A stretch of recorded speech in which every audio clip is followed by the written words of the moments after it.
रात का अंधेरा धीरे धीरे शहर पर छा चुका था। हवा में ठंडक थी और सुनसान गलियों में किसी की सिसकियां सुनाई देती थीं। इसी अंधेरी रात में सिद्धार्थ नाम का एक व्यक्ति अपने पुराने अपार्टमेंट में अकेले बैठा था। आंखों में थकान के साथ साथ एक अजीब बेचैनी भी झलक रही थी।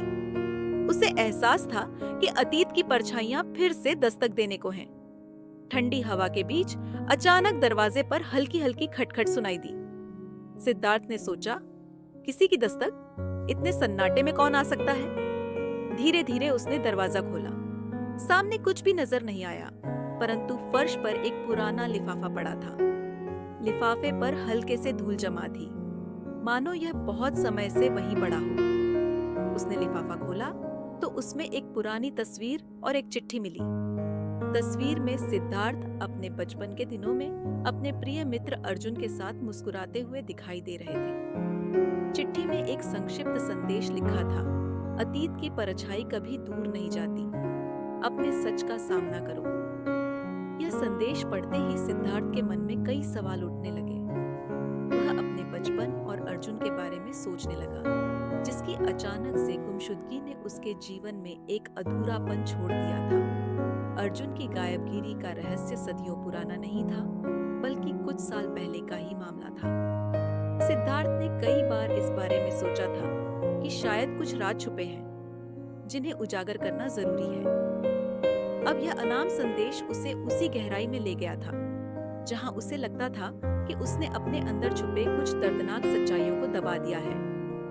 अगले ही दिन सिद्धार्थ ने अपने पुराने दोस्त परिचितों से बात करने का निश्चय किया, लेकिन हर किसी के जवाब में सिर्फ उलझन और सवाल बढ़ते ही गए। किसी ने तो केवल यह कहा कि कुछ बातें वक्त के साथ ही समझ में आती हैं। किसी ने कोई ठोस जवाब नहीं दिया। जैसे जैसे दिन बीतते गए, सिद्धार्थ के चारों ओर अजीब घटनाएं घटित होने लगी। एक शाम जब सिद्धार्थ शहर के पुराने इलाकों में घूम रहा था, उसे एक महिला दिखाई दी, जिसकी आंखों में गहरी उदासी और रहस्य छुपा हुआ था। उसका नाम रूपाली था। उसने धीरे से कहा, आपको वो पता चल चुका है ना? सिद्धार्थ हैरान हो गया। क्या मतलब? उसने पूछा। रूपाली ने मुस्कुराते हुए जवाब दिया, कुछ संकेत आते हैं जिन्हें अनदेखा नहीं किया जा सकता। कभी कभी हम अपने अतीत से बेखबर नहीं होते, बल्कि उसे भूलने की कोशिश करते हैं। रूपाली की बातें सिद्धार्थ के मन में और भी उलझन पैदा कर गई। उसने महसूस किया कि शायद रूपाली कुछ जानती है, या वह भी उसी अंधेरे रहस्य से जूझ रही है। दोनों ने मिलकर उस संदेश की गहराई में उतरने का निर्णय किया। सिद्धार्थ और रूपाली ने मिलकर उन पुराने दस्तावेजों, फोटो और कहानियों की खोज शुरू की, जो अतीत में दबे हुए थे। खोज के दौरान सिद्धार्थ को याद आया कि बचपन में उसने और अर्जुन ने कुछ ऐसा किया था, जिसकी याद उसे अब तक सताती आ रही थी। एक घटना थी, एक रात, जब भावनाओं के प्रहार में वे दोनों एक अनजाने व्यक्ति के साथ उलझ गए थे। और उस रात हुई एक दुर्घटना। सिद्धार्थ के मन में हमेशा एक खोट रही थी, परंतु उसने उस दर्दनाक याद को इतनी गहराई में दबा दिया था कि उसे याद नहीं रहता था कि आखिर वह रात कैसे बीती थी। जैसे जैसे सबूत सामने आने लगे, सिद्धार्थ को यह एहसास होने लगा कि शायद वह खुद उस घटना का एक अहम हिस्सा था। उसकी याददाश्त में एक खालीपन था, जिसे भरने की कोशिश में अजीब अजीब निशान उसके सामने आ रहे थे। दिन बीतते गए और सिद्धार्थ की मानसिक स्थिति पर उस अतीत का बोझ बढ़ता चला गया। रातों को उसे सपनों में वह दुर्घटना बार बार दिखने लगी। सपनों में वह खुद को उस दर्दनाक रात के दृश्य में देखता, जहां उसका हाथ गलती से किसी की मौत का कारण बन गया था। रूपाली ने भी बताया कि उसने कई बार अपने सपनों में ऐसे ही अंधेरे दृश्य देखे हैं। एक रात सिद्धार्थ ने एक कठोर सच्चाई का सामना किया। उसने स्वयं से कहा, क्या मैंने सच में वह अपराध किया था, या मेरे मन ने मुझे धोखा दिया है?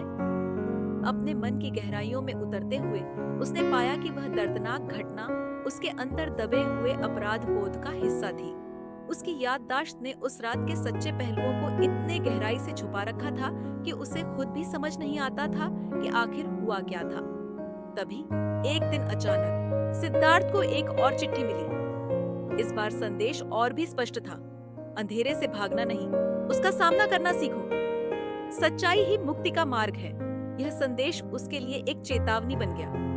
उसने महसूस किया कि वह जितना अपने अतीत से भागता रहा है, उतना ही वह अपनी वर्तमान को बिगाड़ रहा है। उसे अब अपने सच्चे एहसासों और अपराध बोध का सामना करना होगा। सिद्धार्थ ने आखिरकार वह दिन आ गया जब उसने अपने भीतर के उस दर्दनाक सच्चाई का सामना करने का निश्चय किया।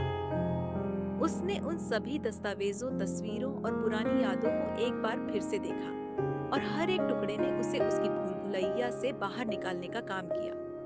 उसने यह स्वीकार कर लिया कि उस रात उसने अनजाने में एक निर्दोष व्यक्ति की जान लेने में हिस्सा लिया था। उसकी यह भूल उसके मन पर हमेशा एक घाव की तरह बनी रही थी, जिसे दबाकर रखने की कोशिश उसने की थी।